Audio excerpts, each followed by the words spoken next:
In this lesson, we'll explore one of the most powerful and affordable microcontrollers, the ESP32.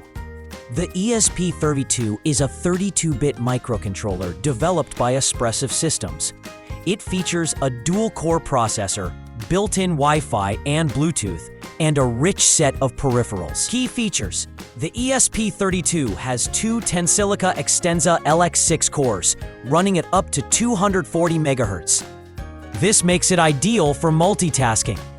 With both Wi-Fi and Bluetooth included, the ESP32 allows wireless control, data logging, OTA updates, and mobile connectivity. It has up to 34 GPIO pins, supporting digital I/O, PWM, I2C, SPI, UART, ADC, DAC, and even capacitive touch input. It supports various power-saving modes, including deep sleep, perfect for battery-operated IoT devices.